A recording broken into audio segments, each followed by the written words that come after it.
Assalamualaikum warahmatullahi wabarakatuh. Malam itu, Yogyakarta diguyur hujan deras sejak maghrib. Langit kelabu bergantung rendah di atas atap rumah-rumah tua, dan udara membawa aroma tanah basah yang menusuk hidung. Di sudut kota Bantul, di sebuah kontrakan sederhana yang cat dindingnya mulai mengelupas, seorang wanita muda bernama Nadira Pratiwi duduk sendirian di dekat jendela. Matanya menatap kosong keluar, ke arah jalan kecil yang becek, di mana air hujan menetes dari genteng seperti irama yang tak berkesudahan. Di tangannya ada selembar kertas lusuh surat yang belum sempat dikirimkan kepada ibunya, Bu Rahmi. Nadira menulisnya 2 hari lalu, tapi belum punya keberanian untuk mengirim. Tulisan tangannya bergetar, sebagian tinta luntur karena terkena air mata. Bu, Nadira masih sayang Raffi, tapi Nadira juga capek disakiti. Hai teman-teman, jangan lupa subscribe channel ini ya. Kalau aku udah mencapai 1000 subscriber, aku bakal bagi-bagi iPhone 17 terbaru. Siapa tahu kamu yang beruntung dapetin hadiahnya. Dan tulis angka tuh di kolom komentar kalau udah subscribe. Mungkin ini waktunya Nadira belajar melepaskan. Ia menghela napas panjang, mencoba menenangkan diri. Namun dada terasa sesak seperti ada beban berat yang menekan dari dalam. Beberapa minggu terakhir, hidup Nadira seperti kehilangan arah. Hubungannya dengan Raffi Mahendra, pria yang dulu membuatnya tersenyum setiap pagi, kini tinggal kenangan yang pahit. Sejak Alia, sahabat dekatnya sendiri, mulai sering bekerja bersama Raffi, banyak hal berubah. Telepon yang tak lagi dijawab, pesan yang hanya dibaca tanpa balasan, dan alasan sibuk proyek yang selalu terdengar sama. Nadira pernah mencoba memahami, tapi hati perempuan sulit dibohongi. Ada sesuatu yang hilang, dan dia tahu, itu adalah kejujuran. Di meja, 2 cangkir teh jahe masih mengepulkan asap. Satunya ia buat untuk dirinya sendiri. Satu lagi entah untuk siapa, mungkin kebiasaan lama. Karena dulu setiap kali hujan turun, Raffi selalu datang membawa senyum dan berkata, "Hangatkan tanganmu, Di." Tapi malam ini, hanya keheningan yang menjawab. Sementara itu, dari radio kecil di pojok ruangan, suara penyiar mengalun lembut, memutar lagu lama dari Koes Plus. Liriknya seperti menampar perasaan Nadira. Mengapa hatiku bergetar setiap ku menyebut namamu? Air matanya menetes lagi. Ia menatap langit, lalu menunduk, berbisik lirih. Ya Allah, kalau memang bukan jodohnya, kuatkan aku untuk ikhlas. Di luar sana, di bawah payung hitam, Alia Rahmawati berjalan cepat melewati gang sempit yang licin. Kakinya basah oleh air hujan, dan wajahnya nyaris tak terlihat di balik masker. Sejak sore tadi, pikirannya terus bergolak. Ia tahu Nadira sendirian malam ini, dan ia ingin mengakhiri semua keributan yang menyesakkan dadanya. Tapi di dalam hatinya, ada perasaan lain yang tak bisa dijelaskan, campuran antara rasa bersalah dan keinginan untuk menuntaskan sesuatu yang selama ini menjeratnya. Alia berhenti sejenak di depan warung kopi tua yang sudah tutup. Lampu neon berkelip, menyoroti wajahnya yang pucat. Tangannya gemetar saat membuka tas hitam besar yang ia bawa. Di dalamnya, ada sesuatu yang berat, terbungkus kain. Ia menarik napas panjang. Cuma mau ngomong baik-baik, gumamnya pelan, seperti meyakinkan diri sendiri. Di sisi lain kota, Bu Rahmi duduk di beranda rumahnya di Bantul, menatap layar ponsel tua yang berkedip pelan. Ia baru saja mengirim pesan singkat kepada putrinya. "Nak, kalau sempat, pulanglah besok. Ibu masak sayur lodeh kesukaanmu." Pesan itu terkirim, tapi tidak dibaca. Bu Rahmi menatap layar lama, lalu tersenyum tipis, mencoba menenangkan diri. Ia tak tahu bahwa pesan sederhana itu akan menjadi pesan terakhir yang dikirimkan seorang ibu kepada anaknya. Jam dinding di rumah Nadira menunjukkan pukul 9 malam lewat sedikit. Suara ketukan pelan terdengar di pintu. Tok, tok, tok. Nadira menoleh, hatinya berdebar. Siapa malam-malam begini? Ia bangkit perlahan, menatap bayangan samar di balik kaca jendela. Hujan menutupi pandangan, tapi ia sempat melihat sosok perempuan berdiri di depan pintu, basah kuyup, membawa tas besar. Suara itu terdengar lirih dari luar. "Dir, ini aku, Alia." Jantung Nadira berdegup kencang. Ada jeda panjang sebelum ia menjawab, "Masuklah, Sine Alia." Suara pintu terbuka pelan, diiringi angin dingin yang menyusup masuk. Aroma hujan dan tanah basah memenuhi ruangan. 2 wanita yang dulu bersahabat kini berdiri saling menatap. Tak ada senyum, tak ada pelukan. Hanya mata yang penuh luka, dan suasana yang menegang seperti malam yang menolak tidur. Udara di ruang tamu terasa lembab. Lampu gantung tua berayun pelan diterpa angin yang masuk dari celah jendela. Nadira berjalan ke dapur, mengambil handuk kecil, dan memberikannya kepada Alia. "Kamu basah semualah. Duduk dulu," katanya pelan. Berusaha terdengar ramah meski suaranya bergetar. Alia menerima handuk itu tanpa banyak bicara. Ia duduk di sofa, memeluk tas hitam besar yang dibawanya sejak tadi, seperti seseorang yang takut kehilangan sesuatu. Nadira menatap benda itu sebentar, lalu mengalihkan pandangan. Hatinya berdegup kencang, tapi ia mencoba menahan diri. Keheningan di antara mereka terasa berat. Hanya suara hujan di luar dan detak jam dinding yang terdengar. Setelah beberapa menit, Nadira memberanikan diri membuka percakapan. "Kamu mau ngomong apalah?" tanyanya lembut. Alia menunduk. "Aku cuma pengen semuanya selesai, Dir. Aku capek harus pura-pura." Nadira menarik napas panjang. "Pura-pura apa?" Alia menatapnya lurus. Mata mereka bertemu. Di mata Alia, ada sesuatu yang berputar antara marah dan sedih. "Pura-pura nggak tahu," jawabnya singkat. Kalimat itu membuat Nadira terdiam. Ia tahu arah pembicaraan ini, tapi tetap berharap masih ada ruang untuk tenang.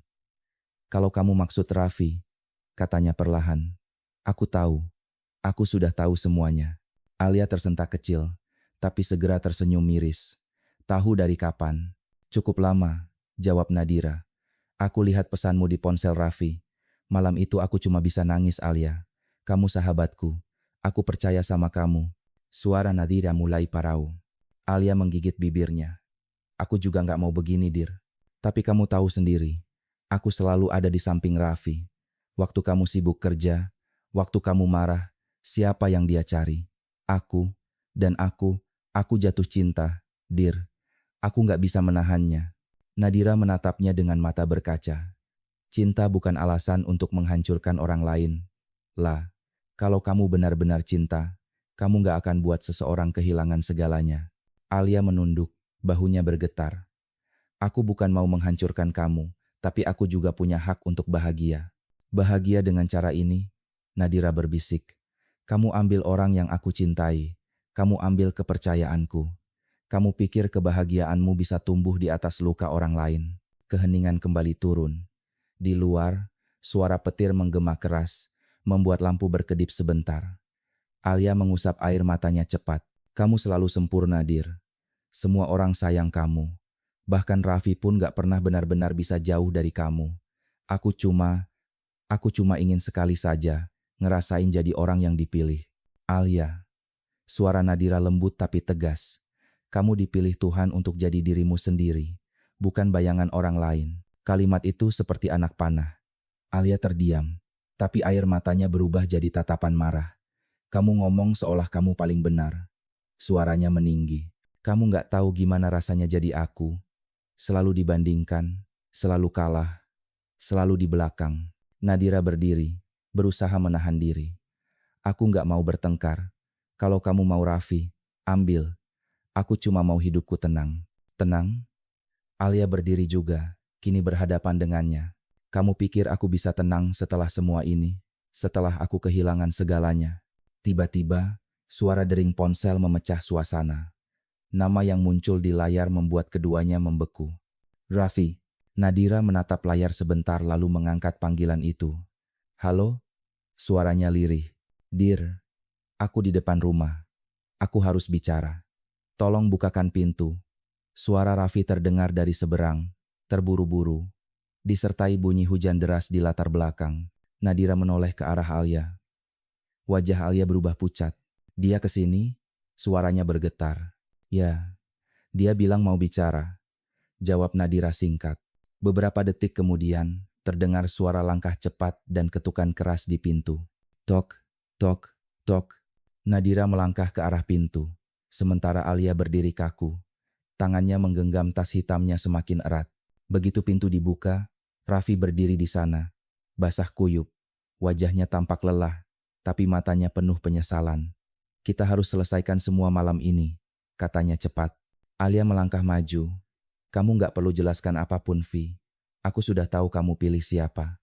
Raffi menatap keduanya bergantian. Aku nggak pilih siapa-siapa. Aku cuma ingin minta maaf. Kata-kata itu menggantung di udara, menambah panas suasana.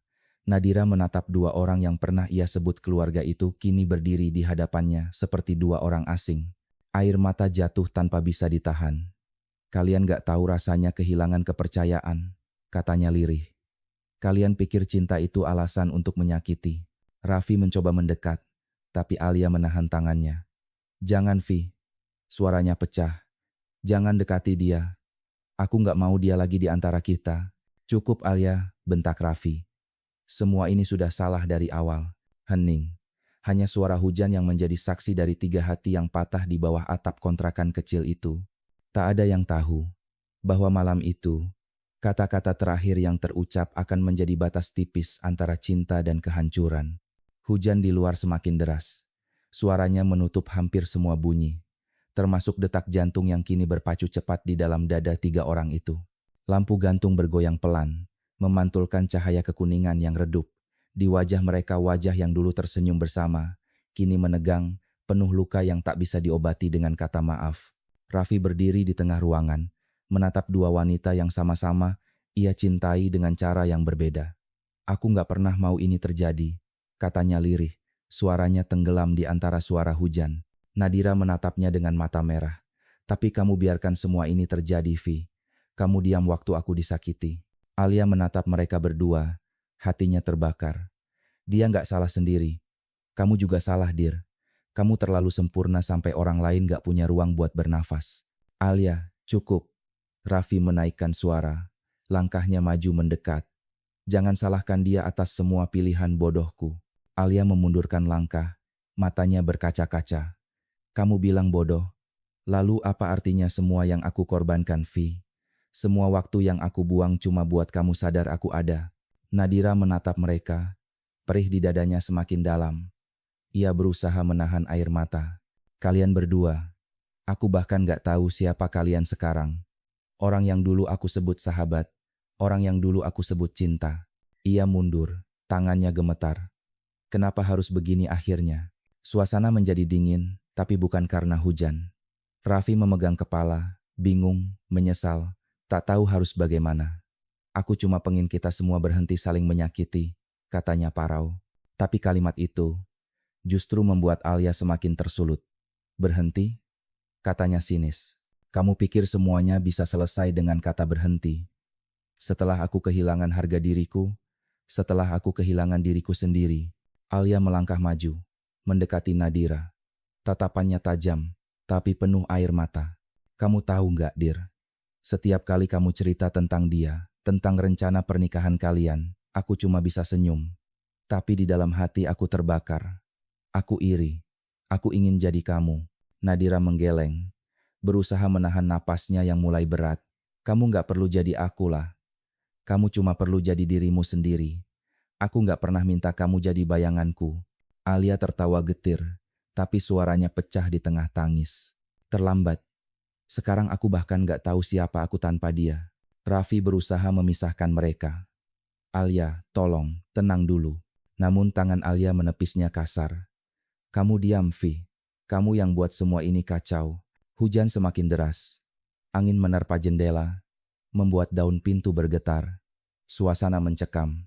Nadira menunduk, menatap lantai. Air mata menetes tanpa henti. Aku cuma mau tenang, Alia, ucapnya perlahan. Aku mau maafin kamu, tapi kamu gak kasih aku kesempatan. Mendengar itu, Alia terhenti sejenak. Ada keraguan di wajahnya, tapi rasa sakit lebih kuat dari logika. Ia menggenggam tangan, matanya merah. Maaf, kamu pikir aku butuh maafmu, katanya dengan suara parau. Aku gak butuh kasihanmu, Dir. Aku cuma ingin kamu ngerti rasa sakitku. Dalam sekejap, tangan Alia bergerak ke arah tas hitamnya. Ia menarik keluar sesuatu yang terbungkus kain. Raffi kaget, melangkah maju. Alia, letakkan itu.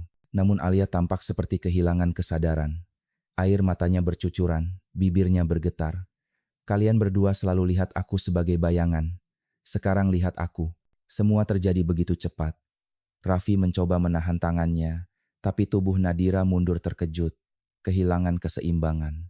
Ada suara kaca jatuh, suara kursi tergeser, lalu hening panjang yang memekakkan telinga. Nadira terjatuh ke lantai. Matanya terbuka lebar, menatap kosong ke langit-langit. Di sampingnya, cangkir teh yang tadi tak tersentuh kini pecah berkeping. Airnya bercampur dengan darah yang merembes di lantai. Raffi terpaku beberapa detik, napasnya tercekat. Ya Allah, Nadira.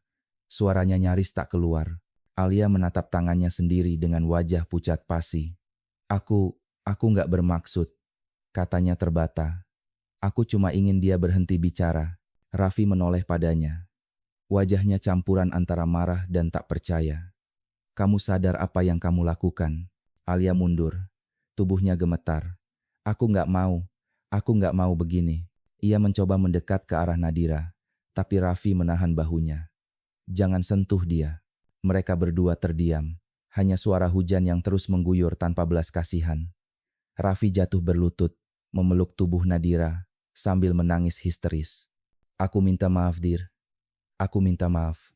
Namun di tengah kekacauan itu, Alia seperti kehilangan akal. Ia mengambil benda di lantai. Matanya kosong, langkahnya berat. Raffi menoleh, tapi terlambat. Dalam detik yang sama, jeritan lain memenuhi ruangan jeritan terakhir yang menutup malam panjang itu. Beberapa menit kemudian, hanya keheningan yang tersisa. Di luar, hujan masih turun deras, menutupi semua suara. Cahaya petir sesekali menyinari ruangan yang kini berantakan. Gelas pecah, meja terguling, dan dua tubuh tak lagi bergerak di lantai yang dingin. Alia berdiri terpaku, napasnya tersengal. Matanya kosong, bibirnya bergetar, dan air matanya jatuh tanpa suara. Aku cuma mau semuanya tenang, bisiknya pelan. Aku cuma mau mereka diam. Ia menatap koper besar di sudut ruangan, koper milik Nadira, yang dulu sering ia pinjam setiap kali bepergian. Pandangannya kosong, tapi di dalam kepalanya, suara-suara terus bergema, mendorongnya pada langkah yang akan mengubah hidupnya selamanya. Hujan belum juga berhenti malam itu. Petir menyambar di kejauhan, menyinari ruangan kontrakan yang kini berantakan seperti sisa perang batin. Nadira dan Raffi terbaring diam di lantai, sementara Alia berdiri di sudut ruangan dengan wajah pucat pasi. Tangan dan bajunya berlumur noda merah, yang belum sempat mengering. Tubuhnya gemetar hebat. Napasnya pendek dan tersengal. Astagfirullah. Apa yang aku lakukan? Bisiknya parau. Ia memegangi kepala, mencoba menenangkan diri, tapi pikirannya berputar seperti pusaran air yang menelan logika. Setiap kali matanya menatap ke arah tubuh Nadira, dadanya terasa sesak, seolah udara tak lagi mau masuk. Alia berjalan limbung ke meja, mengambil tisu, lalu menjatuhkannya tanpa sadar. Tangannya bergetar saat mencoba membersihkan lantai, namun tangisnya pecah. Aku nggak mau. Aku cuma mau mereka berhenti bertengkar. Ia duduk di lantai, memeluk lututnya. Air mata dan hujan yang menetes dari genteng membuat lantai dingin dan licin.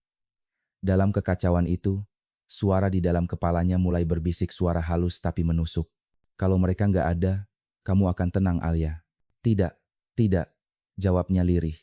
Tapi suara itu tak berhenti. Kalau kamu menyingkirkan semuanya, tak ada yang akan tahu. Alia menutup telinga dengan kedua tangannya. Ia mengguncang kepala keras-keras, tapi suara itu tetap ada. Lalu matanya menatap ke sekeliling ruangan, mencari sesuatu, entah apa. Di pojok, di dekat lemari tua, ia melihat koper hitam besar yang dulu milik Nadira, koper yang sering dipakai kalau Nadira pulang ke Bantul menemui ibunya. Alia berjalan perlahan ke arah koper itu. Tangannya gemetar saat menyentuh gagangnya.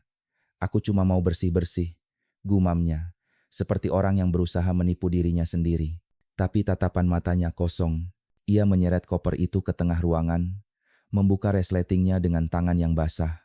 Suara rekke dari resleting terdengar jelas di antara suara hujan, suara yang kelak akan membangunkan seluruh kota. Hujan di luar makin deras. Di dalam rumah, hanya ada suara langkah kecil, isakan, dan tarikan napas berat. Alia bekerja tanpa sadar, seperti dikendalikan sesuatu yang lebih kuat dari dirinya sendiri. Ia menatap tangan Nadira yang pucat, kemudian menutup matanya rapat. Maafkan aku, Dir, maafkan aku, Vi, katanya di sela tangis. Beberapa kali ia berhenti, menutup mulut dengan tangan agar tak menjerit. Setiap detik terasa seperti jam. Setiap bunyi hujan di luar seperti ketukan malaikat maut di jendela. Ketika akhirnya koper itu tertutup rapat, Alia terduduk di lantai, terisak tanpa suara. "Ya Allah, aku berdosa," bisiknya. Ia menatap ruangan itu untuk terakhir kalinya, foto bertiga di dinding, cangkir teh yang pecah, surat Nadira yang masih tergeletak di meja. Ia meraihnya perlahan, membaca sekilas tulisan yang mulai luntur. "Bu, Nadira masih sayang Raffi, tapi Nadira juga capek disakiti." Air mata Alia jatuh ke atas kertas itu. Ia menatap huruf demi huruf dengan pandangan kosong, lalu meremas surat itu dan menyelipkannya ke dalam sakunya. Beberapa menit kemudian, ia berdiri, menatap koper besar itu yang kini telah terkunci. Napasnya berat, matanya bengkak. Ia tahu apa yang harus dilakukan, tapi setiap langkah terasa seperti menyeret beban ribuan kilo. "Gak boleh ada yang tahu," gumamnya pelan. "Gak boleh." Ia mengenakan jaket hitam dan masker, lalu menyeret koper itu perlahan keluar rumah. Bunyi roda koper bergesekan dengan lantai, menimbulkan suara seret yang aneh dan menakutkan. Ketika pintu ditutup, suara hujan menyambutnya seperti tirai yang menutupi semua dosa malam itu. Gang kecil di luar sunyi. Air hujan mengalir deras di pinggir jalan. Lampu jalan bergoyang tertiup angin. Alia berjalan pelan di antara genangan air, menyeret koper besar itu dengan langkah tergesa. Sesekali ia menoleh ke belakang, takut ada yang melihat. Tapi jam sudah hampir pukul 2 dini hari. Yogyakarta sedang tidur. Ketika sampai di ujung gang, ia berhenti sejenak di dekat pohon mangga besar. Nafasnya berat, tangannya gemetar. Dalam benaknya muncul bayangan wajah Nadira, senyumnya, suaranya, dan panggilan lembutnya. "Alia, jangan lupa makan, ya. Kamu gampang sakit kalau telat." Bayangan itu membuat dadanya perih. Ia menatap koper di depannya dan berbisik lirih. "Aku gak kuat, Dir. Tapi aku juga gak bisa mundur." Alia menarik napas panjang, lalu melanjutkan langkah menuju jalan besar. Di kejauhan, suara azan subuh mulai terdengar samar dari masjid kampung. Hujan belum berhenti, tapi langit mulai sedikit terang. Ketika ia sampai di pinggir jalan Bantul, di dekat tempat sampah umum yang terlindung pepohonan, ia berhenti. Koper itu kini basah kuyup. Beratnya membuat tangan Alia nyaris tak sanggup menarik lagi. Ia menatap ke kiri dan kanan sepi. Hanya suara hujan dan gelegar petir. Perlahan ia meletakkan koper itu di balik semak, lalu mundur beberapa langkah. Tubuhnya menggigil hebat. Ia menatap koper itu lama, seperti menatap bagian dirinya yang sudah mati di dalam sana. Maafkan aku, bisiknya berkali-kali. Lalu, tanpa berpikir lagi, ia berbalik dan berjalan cepat meninggalkan tempat itu. Setiap langkah terasa berat, setiap hembusan angin seperti membawa bisikan dosa yang mengikuti di belakangnya. Saat akhirnya ia sampai di jalan raya dan melihat lampu kendaraan mulai menyala, Alia tahu, malam itu ia sudah bukan Alia yang sama. Ia telah berubah menjadi bayangan dari dirinya sendiri, seorang wanita yang kehilangan arah, tersesat di antara cinta dan penyesalan. Pagi itu, udara Yogyakarta terasa lembab dan berat setelah semalaman diguyur hujan deras. Langit masih diselimuti awan kelabu, seolah enggan memberi cahaya pada hari yang akan membawa berita mengerikan. Di pinggir jalan dekat terminal Giwangan, seorang tukang becak bernama Pak Wiryo sedang mendorong becaknya keluar dari gang kecil. Ia menguap, bersenandung pelan, berusaha mengusir rasa kantuk yang tersisa. Namun langkahnya tiba-tiba berhenti. Hidung tuanya mencium sesuatu yang aneh, bau tajam yang menusuk dan membuat perutnya mual. Ia mengernyit, mencoba mencari sumbernya. Pandangannya tertuju pada sebuah koper besar, berwarna hitam di balik semak dekat tong sampah umum. Koper itu tampak kotor, basah, dan sedikit terbuka di salah satu sisinya. Dari selare resletingnya, menetes cairan gelap ke tanah yang becek. Pak Wiryo mendekat pelan. "Apa ini? Koper siapa?" gumamnya. Tapi begitu bau itu makin kuat, ia mundur cepat, menutup hidung dengan sarung lusuh yang melilit lehernya. Rasa ngeri menyergap hatinya. Ia tahu bau itu bukan bau biasa. Dengan tangan gemetar, ia segera berlari ke pos keamanan terdekat sambil berteriak, "Pak, ada koper mencurigakan di dekat jalan. Bau banget, tolong periksa."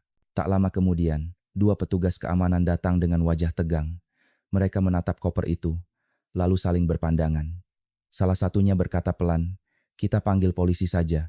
Ini nggak biasa." Hujan yang tadi malam menutupi semua jejak kini menyisakan lumpur dan genangan air. Orang-orang mulai berdatangan. Dalam waktu singkat, area itu dipenuhi warga yang berbisik-bisik, menebak-nebak isi koper tersebut. Seorang ibu muda menutupi mulutnya, berkata lirih, "Astagfirullah, semoga bukan yang aku pikir." Ketika akhirnya mobil polisi datang, garis kuning dipasang mengelilingi lokasi. Seorang penyidik memerintahkan koper itu dibuka dengan hati-hati. Semua mata menatap, sebagian dengan rasa ingin tahu, sebagian lagi dengan ketakutan. Dan ketika resleting itu dibuka sepenuhnya, udara pagi yang lembab berubah menjadi mencekam. Beberapa petugas langsung menutup hidung, sebagian warga menjerit.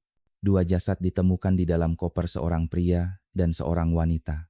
Suara sirine meraung memecah keheningan pagi itu. Wartawan lokal yang kebetulan lewat segera menyalakan kamera. Dalam hitungan menit, kabar itu menyebar cepat di media sosial. 2 mayat ditemukan di dalam koper di pinggiran kota Yogyakarta. Judul itu menghiasi layar ponsel ribuan orang di seluruh Indonesia dalam waktu singkat. Di tempat lain, di sebuah penginapan kecil di daerah Kota Gede, Alia terbangun dari tidur yang gelisah. Wajahnya pucat, matanya sembab. Ia baru tidur beberapa jam setelah malam panjang yang penuh tangis. Bajunya masih basah, dan tangan kirinya bergetar setiap kali ia menatap keluar jendela. Di meja dekat tempat tidur, masih ada surat Nadira yang ia bawa, kertasnya kusut. Tintanya mulai pudar. Alia memegang surat itu sambil berbisik, "Dir, aku minta maaf." Namun rasa tenang tak juga datang. Di luar, suara azan dari masjid kecil dekat penginapan terdengar lembut, tapi di telinganya seperti panggilan dari masa lalu. Setiap kata Allahu Akbar membuat hatinya semakin bergetar. Ia menatap wajahnya di cermin kecil yang tergantung di dinding. Bayangan di sana tampak asing, matanya kosong. "Aku bukan Alia yang dulu," katanya pelan. "Aku cuma bayangan dari dosa sendiri." Ponselnya berbunyi. Notifikasi berita muncul di layar. Judul besar di sana membuat darahnya berhenti mengalir sejenak. Koper berisi 2 jenazah ditemukan di Yogyakarta. Polisi curigai kasus pembunuhan. Alia menjatuhkan ponselnya. Tangannya gemetar, keringat dingin mengalir di punggung. "Sudah ketemu," bisiknya. Ia menatap langit-langit kamar dengan mata kosong. Mereka pasti tahu, mereka pasti tahu. Sementara itu, di rumah kontrakan Nadira di Bantul, garis polisi telah melingkari halaman kecilnya. Pak Budi, pemilik kontrakan, berdiri di luar dengan wajah muram. Ia masih mengingat suara gaduh yang sempat terdengar malam sebelumnya, suara kaca pecah dan kursi tergeser. Tapi karena hujan terlalu deras, ia mengira hanya suara angin. "Seandainya saya keluar malam itu," gumamnya lirih, "mungkin semua ini gak akan terjadi." Polisi mulai melakukan olah tempat kejadian. Mereka menemukan bekas darah di lantai dan dinding, juga beberapa helai rambut yang menempel di meja. Salah satu petugas menemukan surat kecil yang terlipat di bawah kursi, surat Nadira untuk ibunya yang belum sempat dikirim. Petugas membaca pelan isi surat itu, lalu menatap rekan-rekannya. Korban perempuan ini kelihatannya sempat terluka batin sebelum meninggal, katanya. Kabar penemuan koper segera sampai ke telinga media nasional. Wartawan berbondong-bondong datang, membawa kamera, mewawancarai warga. Setiap orang di sekitar Bantul membicarakan hal yang sama. Katanya korban itu orang baik, yang satu pacarnya, yang satu temannya sendiri. Ya Allah, apa dunia sudah segila ini? Sore harinya, di penginapan Kota Gede, Alia masih duduk di tempat tidur, menatap kosong ke dinding. Ia belum makan, belum bicara dengan siapapun. Di luar kamar, hujan kembali turun pelan-pelan, seolah langit ikut menangis atas apa yang terjadi. Suara berita dari televisi lobi terdengar samar masuk ke kamarnya. Polisi menemukan 2 jasad dalam koper hitam. Korban diidentifikasi sebagai sepasang kekasih bernama Nadira Pratiwi dan Raffi Mahendra. Alia menutup telinganya. Air matanya kembali mengalir deras. "Aku gak bermaksud ya Allah," katanya sambil menggenggam surat di tangannya. "Aku cuma mau mereka diam. Aku cuma mau semuanya selesai." Tapi dalam hatinya, ia tahu tak ada yang bisa selesai. Setiap tetes hujan di luar seakan mengucap doa untuk 2 nyawa yang telah pergi, sementara dirinya terjebak di antara rasa bersalah dan ketakutan. Malam itu, ketika semua orang mulai tertidur, Alia berdiri di depan jendela. Ia menatap langit gelap dan berbisik. Kalau saja aku bisa kembali ke waktu sebelum aku jatuh cinta padanya, semuanya pasti tak begini. Sore itu, udara di Yogyakarta masih basah oleh sisa hujan. Di ruang penyelidikan Polresta setempat, Kompol Rendra duduk di depan papan putih besar yang dipenuhi foto, garis waktu, dan catatan. Dua foto korban Nadira dan Raffi terpajang di tengah, dikelilingi panah-panah merah yang menghubungkan tanggal, lokasi, dan nama-nama saksi. Di meja samping, seorang penyidik muda, Bribka Joko, menatap layar laptop yang menampilkan cuplikan dari CCTV Jalan Bantul. "Pak, ini rekaman dari kamera dekat Terminal Giwangan. Diambil sekitar pukul 2 dini hari," katanya sambil menunjuk layar. Kompol Rendra mendekat. Di video itu, samar-samar terlihat sosok seorang wanita mengenakan jaket hitam dan masker, menyeret koper besar di tengah hujan. Langkahnya cepat, tapi gerak tubuhnya gemetar. "Perbesar gambarnya," ujar Rendra. Bribka Joko menuruti. Wajah di balik masker memang tak jelas, tapi tinggi badan dan bentuk tubuhnya tampak khas. "Perkiraan usia akhir 20-an, Pak," katanya. "Dan koper itu warnanya hitam, sama persis seperti koper yang ditemukan." Rendra mengangguk pelan. Dia tahu arah kamera. Lihat caranya menunduk setiap kali melewati lampu jalan. Ini bukan tindakan spontan. Ada perencanaan. Ruangan itu hening sesaat. Suara kipas angin tua berderit di sudut ruangan, seolah ikut tegang menunggu kesimpulan. "Apakah sudah ada laporan orang hilang di sekitar tempat tinggal korban?" tanya Rendra. Bribka Joko membuka berkas di tangannya. "Ada, Pak. Dari rekan kerja korban perempuan. Ia melaporkan bahwa Nadira dan kekasihnya, Raffi, tidak bisa dihubungi sejak 2 malam lalu. Dan ada satu nama lagi, disebut dalam laporan, Alia Rahmawati, sahabat dekat korban." Rendra menatap nama itu cukup lama. "Cari alamatnya, periksa aktivitas ponselnya dalam 3 hari terakhir." Sementara itu, di penginapan kecil di Kota Gede, Alia masih duduk diam di ujung ranjang. Wajahnya semakin pucat, rambutnya berantakan. Ia menatap jendela yang buram oleh embun hujan. Di luar, suara sepeda motor lewat pelan, lalu lenyap lagi dalam sunyi. Ponselnya mati sejak semalam. Ia sengaja mencabut baterai karena takut mendengar dering atau notifikasi apapun. Tapi kesunyian justru membuat pikirannya semakin gaduh. Dalam kepalanya, suara Nadira dan Raffi bergema, bercampur dengan doa dan tangis. "Kamu pikir cinta itu alasan untuk menyakiti? Aku cuma mau semuanya selesai." Alia menutup telinganya dengan kedua tangan, mengguncang kepala. "Diam, diam," teriaknya pelan. Tapi suara itu tetap ada.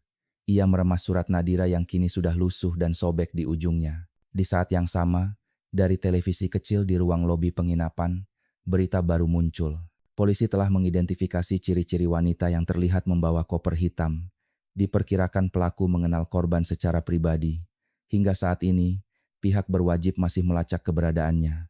Resepsionis yang duduk di meja depan menatap layar sambil menggeleng pelan. "Kasus makin seram aja," gumamnya. Tapi tanpa ia sadari, tamu yang duduk di kamar nomor 7, wanita muda yang tiba 2 malam lalu, kini menahan napas di balik pintu yang terkunci rapat. Malamnya, di kantor polisi, tim forensik datang membawa hasil awal. "Kami temukan sidik jari lain di koper selain milik korban," kata salah satu ahli forensik. "Dan berdasarkan hasil uji cepat, cocok dengan data pegawai butik di daerah Malioboro. Nama, Alia Rahmawati." Ruangan itu mendadak sunyi. Kompol Rendra menatap berkas itu, lalu berdiri. "Kirim tim ke alamatnya, periksa rumah, tempat kerja, dan kontrakan lamanya. Jangan tunggu besok." Beberapa jam kemudian, tim penyidik tiba di rumah kontrakan kecil di daerah Sagan, tempat Alia tinggal sebelumnya. Tapi rumah itu kosong, hanya ada pakaian berserakan di lantai, kaca cermin yang retak, dan catatan kecil di meja. Bribka Joko membacanya keras-keras. Suaranya pelan tapi terdengar jelas. "Aku cuma ingin tenang." Catatan itu singkat, tapi menusuk.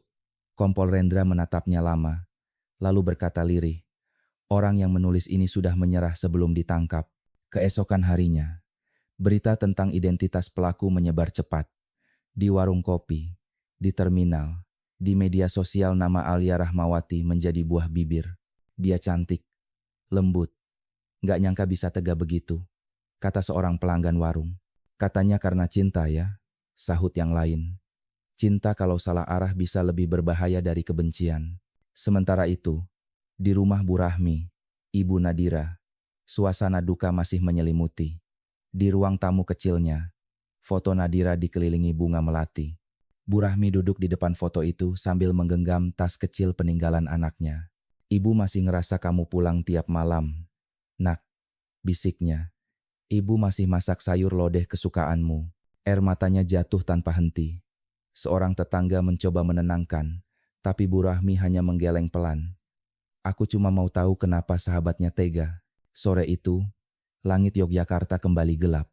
Di ruang kerjanya, Kompol Rendra menatap papan kasus yang kini semakin jelas arah panahnya. Di tengah papan itu, sebuah nama kini dilingkari merah tebal. Alia Rahmawati, 27 tahun. Ia menarik napas panjang, lalu berkata kepada timnya, mulai malam ini, kita fokus mencari dia. Dia mungkin masih di kota. Tapi ingat, jangan perlakukan dia seperti binatang buruan. Orang yang putus asa bisa nekat melakukan apa saja. Sementara itu, di kamar penginapan Kota Gede, Alia berdiri di depan cermin lagi. Matanya sembab, tapi kali ini ia tak menangis. Ia tahu waktunya tak banyak. Ia menatap surat Nadira untuk terakhir kali, lalu melipatnya rapi dan memasukkannya ke dalam saku jaket. Maaf Dir, aku akan menyerah. Aku capek bersembunyi. Suara hujan di luar mulai turun lagi, lembut tapi dingin. Seperti langit yang bersiap menjadi saksi penyerahan terakhir dari hati yang tersesat. Malam mulai turun di Yogyakarta. Hujan rintik-rintik mengguyur atap seng penginapan tua di kawasan Kota Gede, menimbulkan suara ritmis yang menenangkan bagi sebagian orang tapi tidak bagi Alia Rahmawati. Di kamar nomor 7, lampu menyala redup. Alia duduk di ujung ranjang, memeluk lututnya. Di sampingnya tergeletak koper hitam lain kosong, tapi masih menebarkan bau logam dan kelembapan yang menusuk hidung. Ia tidak berani menyentuhnya lagi. Setiap kali pandangannya jatuh ke koper itu, hatinya seperti disayat. Ya Allah, suaranya serak. Kenapa aku nggak berhenti waktu masih bisa? Ia menatap jendela.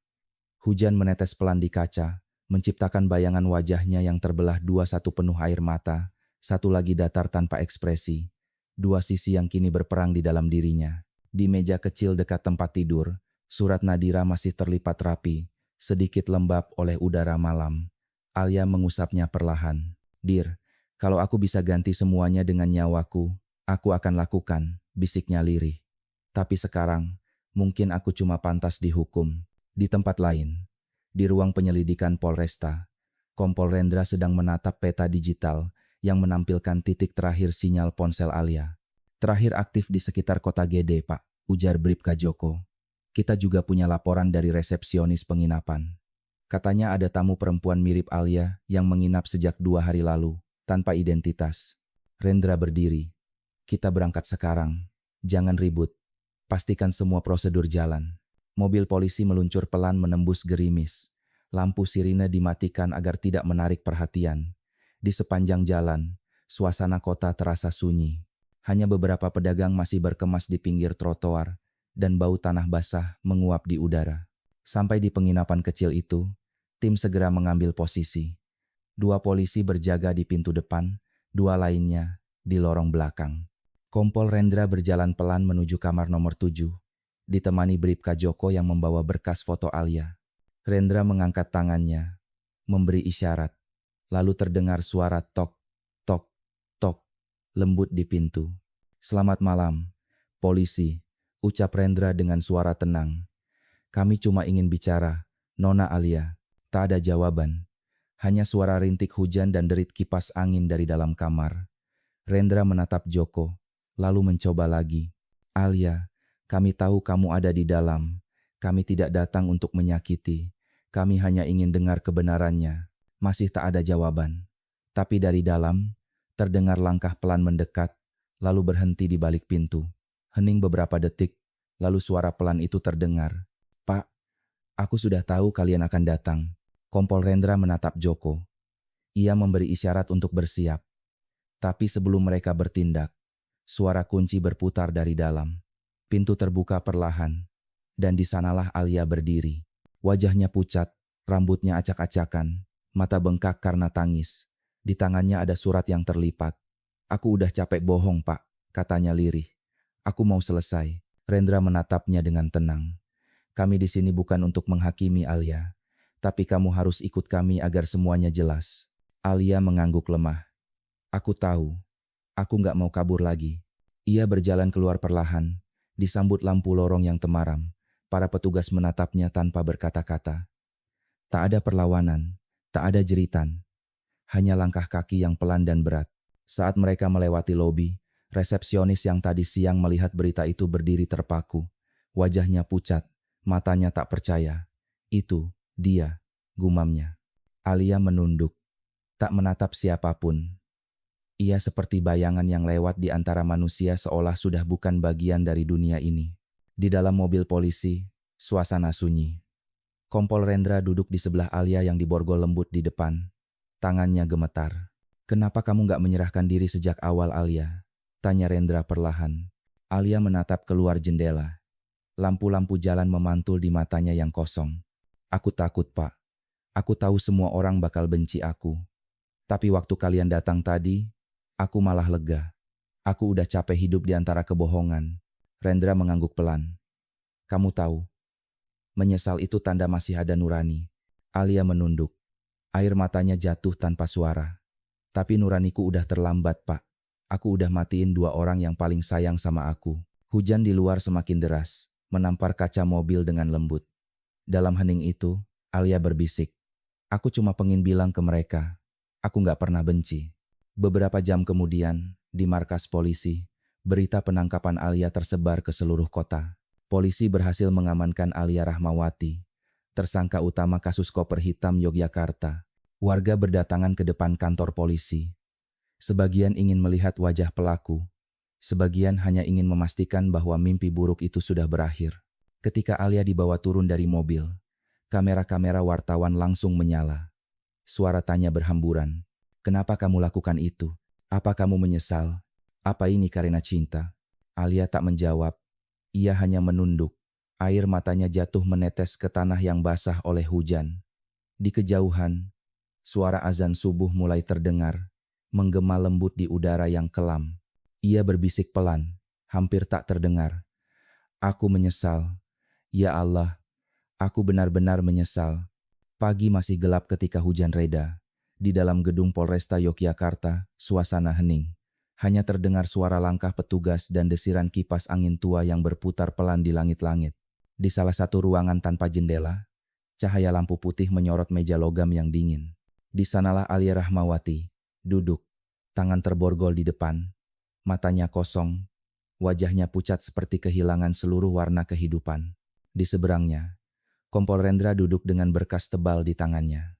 Ia menatap Alia beberapa saat tanpa berkata apapun, memberi ruang untuk hening yang menekan dada. Di balik kaca satu arah, 2 penyidik lain mengamati dengan ekspresi serius. Rendra membuka pembicaraan dengan suara lembut, tapi tegas. Alia, aku tahu kamu sudah lelah. Aku tidak akan memaksamu. Tapi semakin lama kamu diam, semakin berat bebanmu sendiri. Alia mengangkat kepalanya perlahan. Mata sembabnya menatap ke arah Rendra. Aku nggak tahu harus mulai dari mana, Pak. Katanya lirih. Aku bahkan masih nggak percaya semua ini nyata. Mulailah dari malam itu, ujar Rendra pelan. Malam di kontrakan Nadira. Alia terdiam lama. Ia memejamkan mata, menarik napas panjang, lalu perlahan, suaranya keluar bergetar, penuh luka. Aku cuma mau minta maaf malam itu, Pak.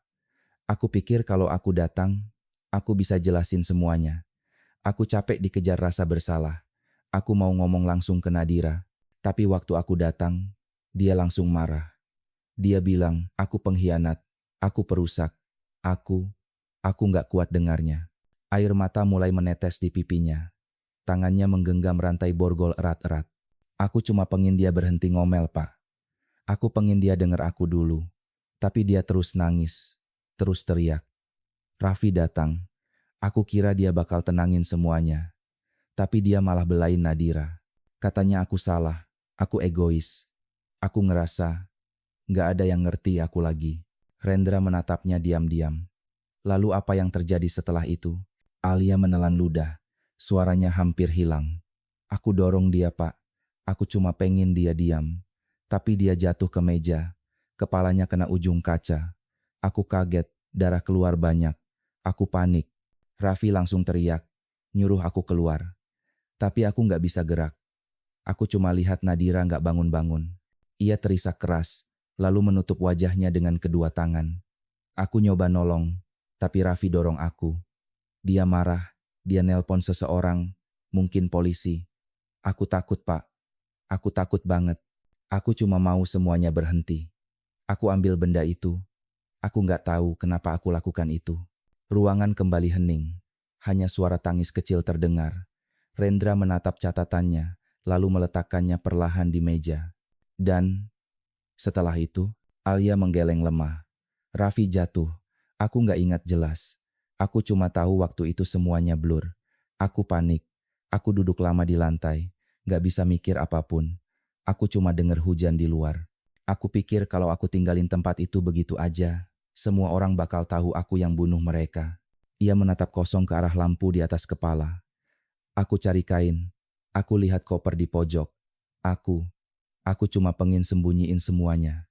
Aku tahu itu salah, tapi aku nggak tahu cara lain. Aku nggak sadar berapa lama aku di sana.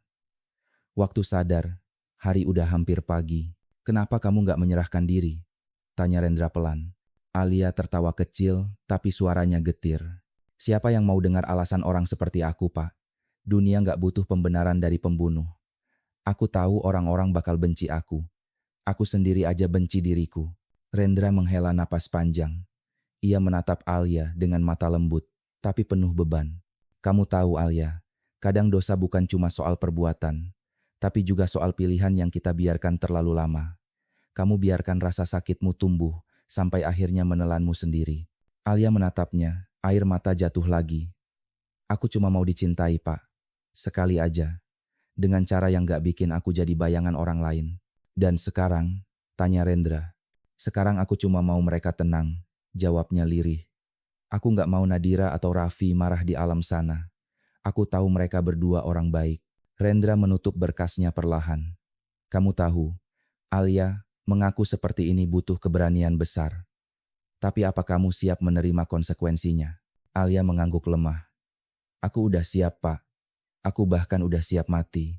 Rendra menatapnya lama, lalu berkata pelan. Tidak, Alia. Kamu belum siap mati. Kamu baru siap menebus. Dan itu dua hal yang berbeda. Beberapa jam kemudian, berita tentang pengakuan Alia menyebar cepat. Pelaku koper hitam Yogyakarta akhirnya mengakui perbuatannya. Motif, cinta, iri, dan penyesalan. Warga mulai berkumpul di depan kantor polisi. Sebagian mencaci, sebagian menangis. Sementara di ruang tahanan, Alia duduk sendirian di pojok, memegang surat Nadira yang kini menjadi satu-satunya hal yang masih ia miliki. Ia berbisik pada dirinya sendiri. Dir, aku udah cerita semuanya. Aku harap kamu dengar. Di luar sel, hujan turun lagi. Pelan. Seperti doa dari langit untuk tiga hati yang hancur karena cinta yang salah arah.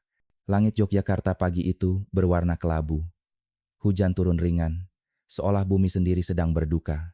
Di halaman Pengadilan Negeri Yogyakarta, puluhan wartawan berdiri berdesakan di bawah payung, menunggu kedatangan Alia Rahmawati, wanita yang namanya kini menjadi simbol dari tragedi cinta dan kemarahan. Suara kamera berderak seperti hujan batu ketika mobil tahanan berhenti di depan gedung. Dua petugas turun lebih dulu, lalu membuka pintu belakang. Dari sana, Alia keluar dengan tangan terborgol, langkah pelan, dan wajah tertunduk. Ia mengenakan baju tahanan warna oranye, rambutnya diikat seadanya. Setiap langkahnya disambut sorot lampu kamera dan teriakan. Alia, kenapa kamu tega? Apa kamu menyesal? Apa benar semua karena cinta? Namun Alia tidak menjawab. Ia hanya menunduk, matanya sembab. Di sisi lain pagar, Bu Rahmi, Ibu Nadira, berdiri dengan payung yang digenggam erat. Wajahnya tenang tapi matanya merah. Ia tidak berteriak, tidak mencaci. Ia hanya menatap wanita muda itu dalam diam, dengan tatapan seorang ibu yang kehilangan segalanya, dan juga, entah kenapa, masih menyisakan sedikit rasa iba. Di dalam ruang sidang, udara terasa berat. Kursi penonton penuh wartawan, warga, dan keluarga korban. Di deretan depan, Ibu Raffi duduk sambil menggenggam tasnya kuat-kuat, wajahnya kaku tanpa ekspresi. Di belakang, beberapa tetangga Nadira menunduk, berdoa dalam hati. Ketika Alia dibawa masuk, semua mata tertuju padanya. Suara bisik-bisik memenuhi ruangan. Ia duduk di kursi terdakwa, tangannya gemetar, tapi matanya tetap menatap ke depan kosong, seolah jiwanya tertinggal di masa lalu. Hakim membuka persidangan dengan suara tenang tapi tegas.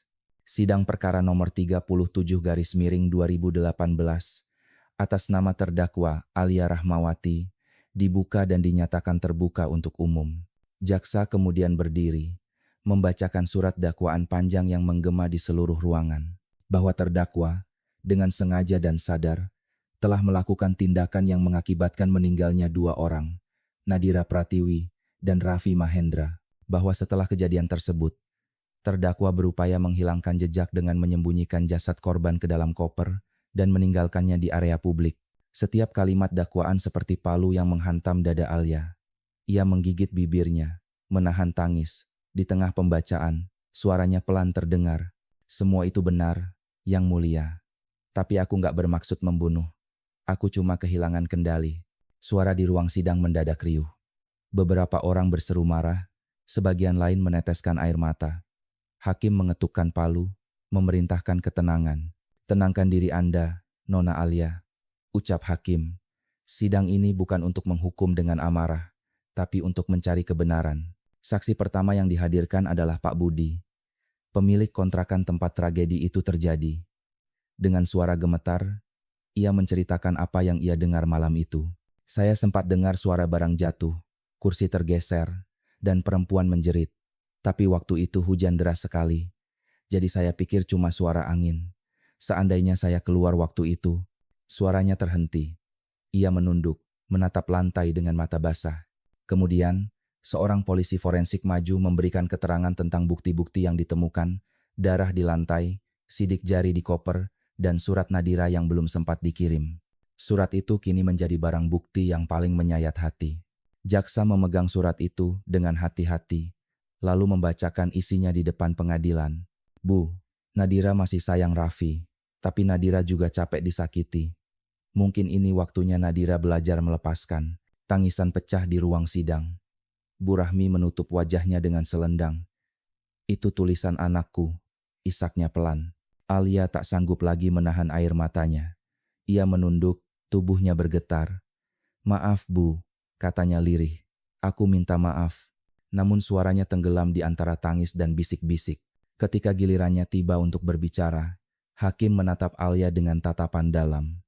Apakah kamu menyesali perbuatanmu? Alia mengangguk pelan. Suaranya hampir tak terdengar. Saya menyesal, Yang Mulia. Saya kehilangan kendali.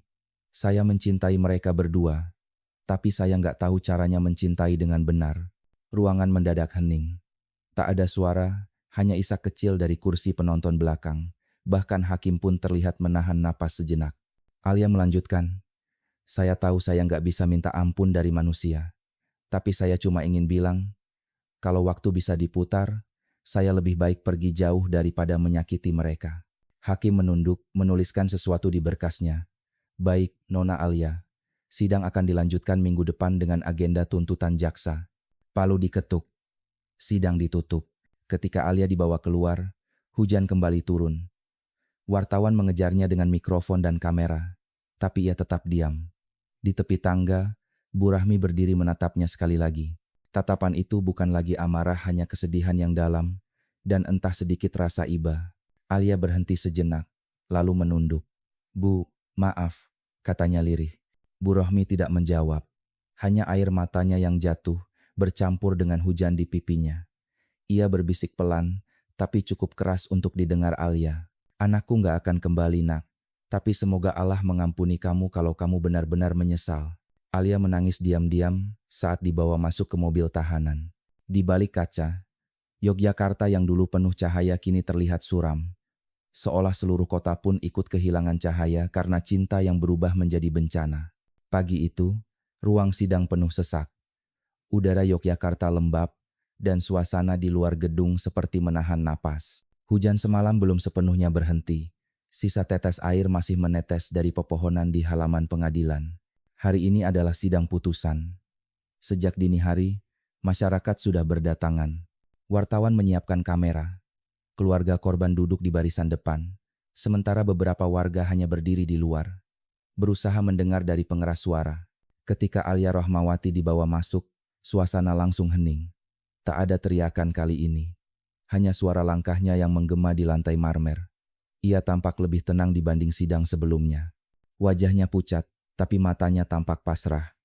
Di tangannya, ia menggenggam selembar surat kecil surat Nadira yang selama ini ia simpan seperti penebus dosa. Hakim memasuki ruangan, mengetuk palu 3 kali. Sidang perkara atas nama terdakwa Alia Rahmawati dibuka kembali.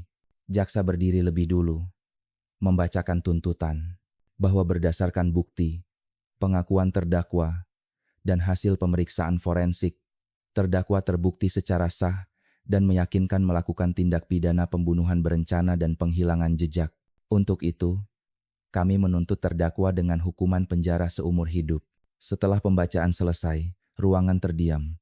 Beberapa orang meneteskan air mata, sebagian hanya menatap kosong ke depan.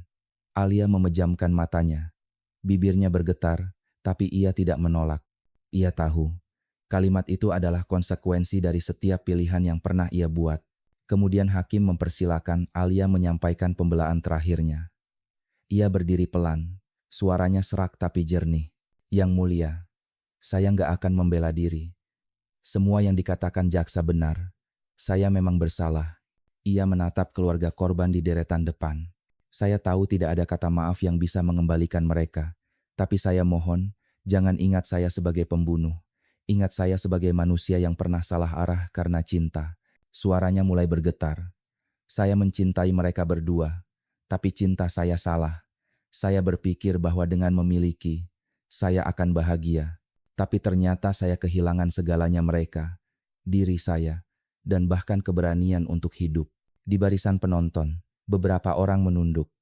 Bu Rahmi, Ibu Nadira, menutup wajah dengan kain selendang, bahunya berguncang. Ibu Rafi menatap Alia dengan mata kosong tak ada amarah, hanya lelah. Hakim menatap Alia lama sebelum membuka lembar putusan. Setelah mempertimbangkan seluruh bukti dan keterangan saksi serta pengakuan terdakwa, pengadilan memutuskan terdakwa Alia Rahmawati dinyatakan bersalah atas pembunuhan berencana dan penghilangan jejak, serta dijatuhi hukuman penjara seumur hidup. Suara palu mengetuk 3 kali. Sidang selesai. Hening. Ruangan yang tadi penuh desahan kini diam seperti kuburan. Alia menunduk. Air matanya jatuh pelan ke lantai dingin. Ia berbisik, hampir tak terdengar. Mungkin ini cara Tuhan menyuruh aku menebus dosa. Setelah sidang, ketika Alia digiring keluar, hujan kembali turun. Tak ada sorakan, tak ada hinaan. Warga hanya berdiri dalam diam. Di tengah barisan, Bu Rahmi melangkah maju beberapa langkah. Ia menatap Alia yang lewat di depannya. Alia berhenti, menatap balik. Air mata mereka sama-sama jatuh. Tak ada kata yang keluar. Tapi dari sorot mata Bu Rahmi, Alia tahu ada sedikit pengampunan di sana. Setidaknya bukan kebencian murni. Mobil tahanan bergerak perlahan meninggalkan halaman pengadilan. Dari dalam, Alia menatap keluar jendela. Di kejauhan, langit Yogyakarta mulai cerah. Cahaya matahari menembus awan kelabu, menciptakan warna keemasan yang lembut. Untuk pertama kalinya setelah berbulan-bulan, Alia tersenyum-senyum kecil, tapi tulus. Beberapa minggu kemudian, di lapas wanita Wonosari, Alia mulai menjalani hari-harinya. Ia jarang berbicara. Setiap pagi, ia membantu di dapur dan sore hari duduk sendirian di halaman belakang, menatap langit. Di dinding kamarnya, ia menempel selembar kertas lusuh surat Nadira yang sudah menguning. Setiap malam, ia membaca surat itu sebelum tidur, lalu menulis catatan di buku kecil. Kalimat yang ia tulis berulang-ulang, "Aku ingin minta maaf, tapi mereka sudah tak bisa mendengar." Suatu sore, penjaga lapas melihat Alia menatap langit, sambil berbisik pelan. "Dir, Vi, kalian tenang, ya? Aku di sini menunggu giliran untuk diampuni." Hujan kembali turun ringan, membasahi halaman penjara. Aroma tanah basah menguar, mengingatkan pada malam tragedi itu. Tapi kali ini, air hujan bukan tanda duka melainkan doa dari langit yang pelan-pelan membasuh jiwa yang pernah tersesat. Di luar penjara, Hidup mulai berjalan lagi. Warga tak lagi membicarakan kasus koper hitam sesering dulu. Namun bagi yang pernah mengikuti kisah itu, ada satu pelajaran yang tertinggal, bahwa cinta, bila kehilangan kendali, bisa menuntun manusia ke tempat tergelap yang tak pernah ia bayangkan. Dan di suatu sudut kota Yogyakarta, di antara deretan pepohonan dan bau tanah basah, ada seorang wanita bernama Alia Rahmawati yang kini belajar mencintai dengan cara lain, melalui penyesalan, doa, dan ketulusan. Hari-hari di lapas wanita Wonosari berjalan lambat, hampir tak ada bedanya antara pagi dan sore. Dinding tinggi berwarna kelabu mengurung para penghuni di dalamnya. Tapi di sudut tertentu, cahaya matahari sore masih menembus jeruji, menimpa wajah-wajah yang menunggu pengampunan. Alia Rahmawati kini menjadi salah satu dari mereka. Setiap pagi, ia bangun sebelum subuh, membasuh wajah dengan air dingin dari ember kecil, lalu duduk di pojok sel dengan sajadah yang sudah mulai usang. Di sela doa, ia selalu menyebut 3 nama, Nadira, Raffi, dan ibunya sendiri. Kadang suaranya pelan, kadang hanya bibirnya yang bergerak, tapi air matanya selalu hadir. Aku masih di sini ya Allah, bisiknya setiap kali selesai salat. Tapi kalau Engkau masih izinkan aku hidup, biarkan aku hidup untuk menebus, bukan untuk menyesali. Awalnya, para tahanan lain menjauh darinya. Mereka tahu siapa Alia, wanita koper hitam, begitu orang-orang menyebutnya di berita. Tapi waktu mengubah segalanya. Alia tak pernah marah, tak pernah membela diri. Ia selalu membantu siapapun yang kesulitan. Suatu siang, seorang napi tua bernama Bu Yati memanggilnya. Kamu yang dulu itu ya, yang dari Yogyakarta. Alia hanya mengangguk, menunduk sopan. Bu Yati menatapnya lama. Kamu masih muda nak, Tuhan ngasih kamu napas bukan buat dihukum aja, tapi buat belajar. Kata-kata sederhana itu menancap di hati Alia. Sejak hari itu, ia mulai membuka diri. Ia membantu di dapur, ikut membersihkan halaman, bahkan mulai mengajar teman-teman sesel tahanan membaca dan menulis. Di penjara itu, ia perlahan menjadi sosok yang dikenal pendiam, tapi lembut bukan lagi bayangan dari berita kelam di masa lalu. Setiap sore, setelah kegiatan lapas selesai, Alia suka duduk di halaman belakang, di bawah pohon jambu yang rindang. Dari situ ia bisa melihat sedikit langit di atas tembok tinggi. Kadang ia menulis di buku catatan kecil yang diberikan oleh petugas lapas. Halaman-halaman buku itu penuh dengan tulisan tangan yang halus, doa, pengakuan, dan kenangan. Salah satu halamannya berbunyi, "Aku dulu pikir cinta itu milik, tapi ternyata cinta itu memberi ruang. Aku baru tahu setelah aku kehilangan segalanya." Petugas lapas yang sering mengantarkan makanan memperhatikan perubahan itu. Alia sekarang beda, katanya pada kepala lapas. Dia nggak banyak bicara, tapi kalau dia senyum, suasana tenang, kayak orang yang sudah berdamai sama dirinya sendiri. Suatu pagi, Alia mendapat surat. Surat itu datang dari seseorang yang tak ia duga, Bu Rahmi, Ibu Nadira.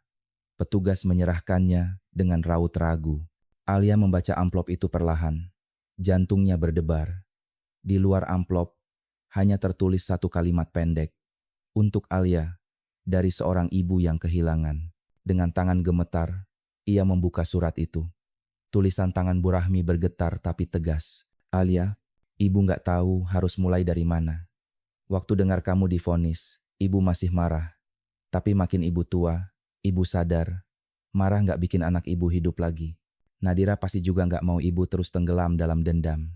Jadi ibu nulis surat ini, bukan buat membenarkan apa yang kamu lakukan, tapi buat bilang ibu udah mencoba memaafkan. Hidupkan sisanya dengan benar, nak. Kalau kamu sungguh menyesal, buktikan dengan kebaikan. Jangan biarkan dosa menenggelamkanmu lagi. Air mata Alia jatuh ke surat itu. Ia menutup mulut, menahan tangis yang datang seperti gelombang. Bu Rahmi, suaranya serak. Saya nggak pantas, tapi terima kasih, terima kasih. Malam itu, Alia salat lama sekali. Setelahnya, ia menatap langit di luar jeruji dan berbisik, "Dir, ibumu malaikat. Aku akan hidup untuk menebus semuanya." Hari-hari berikutnya, Alia semakin berubah. Ia mulai menulis kisah hidupnya, dibantu oleh seorang sukarelawan dari universitas yang datang memberi pelatihan menulis bagi napi perempuan. Kisah itu sederhana tentang cinta yang salah arah, kehilangan, dan jalan pulang yang penuh air mata. Suatu sore, sukarelawan itu bertanya, "Kalau nanti kamu bebas, kamu mau ngapain?" Alia tersenyum lembut. "Kalau Tuhan kasih aku waktu, aku mau cerita ke anak muda. Aku mau bilang kalau cinta itu bukan milik, tapi amanah." Sukarelawan itu menatapnya kagum. "Kamu sudah memaafkan dirimu?" Alia menatap langit. "Belum sepenuhnya," katanya pelan. "Tapi aku sudah berhenti membenci diriku. Dan itu langkah pertama." Di malam yang tenang, ketika semua tahanan sudah tidur, Alia masih terjaga. Ia menatap surat Nadira dan surat Bu Rahmi di tangannya. Dua surat itu kini seperti dua sisi hidupnya masa lalu dan masa pengampunan. Hujan turun lembut di luar tembok. Suaranya menenangkan. Tidak lagi menakutkan seperti dulu. Alia memejamkan mata, tersenyum tipis, dan berbisik lirih, "Ya Allah, aku tidak minta Engkau hapus masa laluku, tapi ajarkan aku untuk hidup dengan damai bersamanya." Dan malam itu, di antara suara hujan dan doa, seorang wanita yang dulu dikenal karena dosa besar perlahan berubah menjadi manusia yang menemukan ketenangan sejati. 8 tahun telah berlalu sejak hari vonis dijatuhkan. Waktu di penjara berjalan lambat, tapi diam-diam menyembuhkan banyak luka. Dinding batu yang dulu terasa dingin, kini menjadi saksi dari ribuan doa, tangis, dan penyesalan yang perlahan berubah menjadi keikhlasan. Alia Rahmawati kini berusia 35 tahun. Rambutnya sudah sedikit memudar, wajahnya lebih tenang, dan matanya tidak lagi kosong seperti dulu. Setiap pagi ia membantu di ruang belajar lapas, mengajar baca tulis untuk para narapidana muda yang baru masuk. Bagi mereka, Alia bukan sekadar tahanan senior, tapi sosok seperti kakak dan guru yang sabar. "Alia, kenapa kamu selalu tersenyum, padahal kamu di sini lebih lama dari kami?" tanya seorang napi muda bernama Sari suatu pagi. Alia tersenyum lembut. "Karena aku sudah berhenti berperang dengan diriku sendiri, Sar. Dulu aku kira penjara ini tempat hukuman. Tapi ternyata, buat aku, tempat ini rumah belajar." Sari menatapnya bingung. "Belajar apa?" "Belajar tentang sabar, tentang memaafkan, tentang bagaimana hidup bisa tetap punya makna, meski dunia udah menutup pintu buat kita." Setiap Jumat sore, kepala lapas meminta Alia untuk berbicara dalam sesi refleksi rohani. Ia berdiri di depan belasan tahanan perempuan dengan jilbab sederhana. Suaranya lembut tapi penuh kekuatan. "Hidup ini kadang kejam karena kita sendiri yang tak tahu bagaimana mencintai. Aku dulu mencintai tanpa doa, tanpa batas, tanpa logika. Kupikir cinta bisa menebus segalanya. Ternyata cinta juga bisa membutakan." Para tahanan mendengarkan dengan diam. Beberapa menunduk, menahan tangis. Alia melanjutkan, "Tapi Tuhan Maha Adil. Dia izinkan aku jatuh, agar aku tahu bagaimana rasanya bangkit. Aku dulu benci diri sendiri, tapi kini aku bersyukur, karena masih dikasih waktu untuk berubah." Di akhir sesi, ia selalu menutup dengan kalimat yang kini terkenal di antara para tahanan. "Kita semua memang salah, tapi kita masih bisa jadi baik." Kata-kata itu menyebar, ditulis di dinding ruang baca, di kertas doa, bahkan di hati orang-orang yang mendengarnya. Suatu siang, sebuah kabar datang ke penjara. Seorang wanita tua meminta izin menemui Alia. Petugas datang ke ruang kerja kecil tempat Alia mengajar. "Alia, ada tamu buatmu," katanya. Dia Ibu Nadira. Dunia Alia berhenti sejenak. Nafasnya tercekat. Ia berdiri perlahan, tangannya gemetar. "Bu Rahmi," tanyanya pelan. Di ruang kunjungan, waktu seolah berhenti. Di balik kaca pembatas, Bu Rahmi duduk dengan wajah yang sudah dipenuhi keriput, tapi matanya masih hangat. Alia menatapnya dari sisi lain kaca, dengan air mata yang langsung mengalir. "Bu," suaranya bergetar. "Kenapa Ibu mau datang?" Bu Rahmi tersenyum samar. "Karena Ibu tahu kamu sudah berubah, Nak." Alia menunduk. "Saya nggak layak, Bu. Tapi Allah yang layakan, bukan manusia," jawab Bu Rahmi lembut. Beberapa menit mereka terdiam. Hanya suara detak jam dan langkah sipir di kejauhan. Akhirnya, Bu Rahmi berkata pelan, "Ibu sudah lama memaafkan. Tapi baru hari ini Ibu bisa bilang langsung." Air mata Alia jatuh deras. Ia menyentuh kaca pembatas dengan telapak tangannya. "Terima kasih, Bu. Terima kasih. Ibu doakan kamu tenang. Ya. Dan kalau nanti kamu keluar, hidupkan waktu yang tersisa dengan kebaikan." Kunjungan itu hanya berlangsung 20 menit. tapi meninggalkan ketenangan yang belum pernah Alia rasakan sejak malam tragedi itu. Tahun-tahun berikutnya berjalan damai. Alia menjadi sosok penting di dalam lapas bukan karena kuasa, tapi karena ketulusan. Ia membantu membuat program pembinaan, menulis cerita pendek yang dibacakan di radio lokal, dan bahkan menjadi contoh bagi napi muda yang baru masuk. Salah satu ceritanya, berjudul Hujan di Balik Jeruji, pernah disiarkan di radio komunitas. Dalam ceritanya, ia menulis, "Aku dulu takut hujan, karena setiap tetesnya mengingatkanku pada malam yang mengubah segalanya. Tapi sekarang, setiap kali hujan turun, aku tahu langit sedang mencuci luka-luka yang tak kasat mata." Petugas lapas menatap Alia dengan rasa hormat. "Kamu tahu Alia," kata kepala lapas suatu sore. "Kalau saja orang-orang di luar tahu siapa kamu sekarang, mungkin mereka nggak akan hanya ingat tragedinya. Mereka akan lihat bahwa dari kesalahan pun bisa tumbuh cahaya." Alia hanya tersenyum. "Saya nggak butuh orang tahu, Bu. Cukup Tuhan tahu saya nggak mau sia-siakan kesempatan kedua." Suatu malam, ketika hujan turun pelan, Alia duduk sendirian di pojok halaman. Ia menatap langit yang gelap, lalu menutup matanya. Dalam hening, ia berdoa, "Ya Allah, aku tahu, aku belum sepenuhnya bersih. Tapi kalau suatu hari Engkau memanggilku, aku ingin dipanggil saat aku sedang berbuat baik. Jangan biarkan aku kembali seperti dulu." Ia menghela napas panjang, merasakan udara lembab menembus kulitnya. Lalu, dengan senyum kecil, ia berbisik, "Dear Vi, kalian tenang.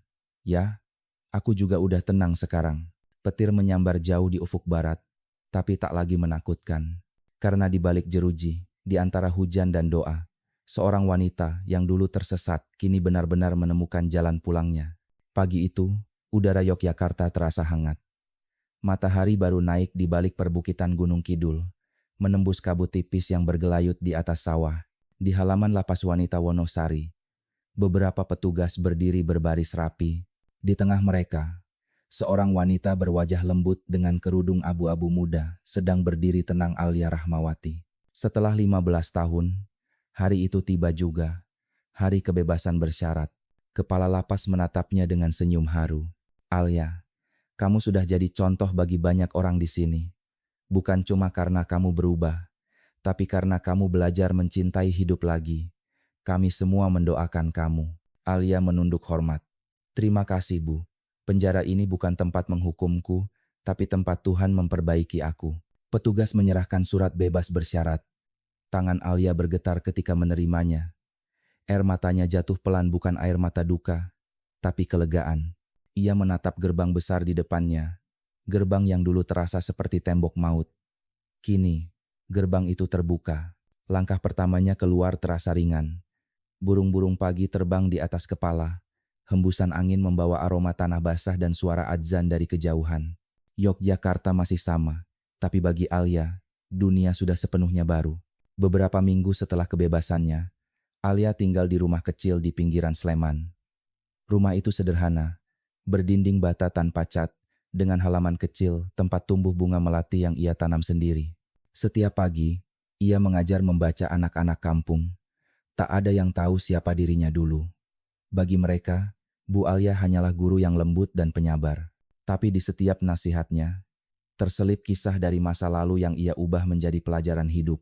Suatu hari, seorang anak kecil bertanya, "Bu, kenapa ibu sering bilang jangan marah terlalu lama?" Alia tersenyum, menatap mata anak itu dengan lembut. "Karena marah itu seperti api, Nak. Kalau kamu biarkan, dia bisa bakar semua yang kamu sayang, bahkan dirimu sendiri." Anak itu mengangguk, lalu berlari lagi bermain. Alia menatap langit, senyum kecil di wajahnya. Ia tahu, kata-kata itu bukan hanya untuk anak itu, tapi juga untuk dirinya sendiri, bagian dari penebusan yang tak pernah berhenti. Beberapa bulan kemudian, Alia menerima surat tanpa nama.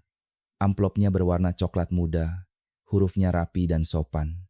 Saat dibuka, di dalamnya hanya ada beberapa baris kalimat. "Kami warga Gubeng, dulu teman Nadira dan Raffi, ingin mengucapkan terima kasih. Kami mendengar cerita tentang perubahanmu di lapas. Kami tidak lagi marah. Semoga Allah memberi kamu ketenangan. Doa kami untukmu." Alia menatap surat itu lama. Tangannya gemetar, bibirnya bergetar menahan tangis. Ia menatap langit, mengangkat kedua tangannya pelan. Ya Allah, Engkau Maha Pengampun. Aku nggak layak, tapi Engkau tetap beri aku cahaya. Waktu terus berjalan. Tahun-tahun berikutnya, Alia menjadi sosok yang dikenal di kampungnya karena kebaikan. Ia membantu warga miskin, mengajar anak-anak yatim, dan setiap Jumat, ia datang ke masjid kecil membawa bunga melati bunga yang dulu menjadi kesukaan Nadira. Ia letakkan bunga itu di pojok taman masjid dan berdoa pelan. Dear Vi, maafkan aku. Aku nggak bisa ubah masa lalu, tapi aku bisa kirim doa dari sini. Bau melati menyebar di udara, lembut dan suci, seperti jiwa yang akhirnya pulang ke tempat asalnya. Sore itu, langit Yogyakarta berwarna keemasan. Di rumah kecilnya, Alia duduk di beranda sambil menulis di buku catatan tua yang selalu menemaninya sejak di lapas. Di halaman terakhir, ia menulis kalimat penutup dari perjalanan panjang hidupnya. Dulu aku pikir akhir hidupku adalah malam hujan di Yogyakarta. Tapi ternyata, itu cuma awal dari jalan pulang. Cinta yang salah arah membuatku jatuh, tapi cinta yang jujur pada Tuhan membuatku berdiri lagi. Aku hidup bukan untuk melupakan dosa, tapi untuk belajar berdamai dengan masa lalu. Karena setiap manusia punya kesempatan kedua. Kalau dia mau menjemputnya dengan air mata dan doa. Ia menutup buku itu, menatap langit sore yang kini berwarna lembayung. Terima kasih ya Allah, bisiknya pelan. Engkau tak pernah meninggalkanku, bahkan saat aku meninggalkanmu. Angin berhembus lembut, membawa aroma melati ke seluruh ruangan. Di kejauhan, suara adzan maghrib terdengar merdu, mengakhiri hari, dan sekaligus menutup perjalanan panjang seorang wanita yang akhirnya menemukan arti cinta sejati, cinta yang memaafkan.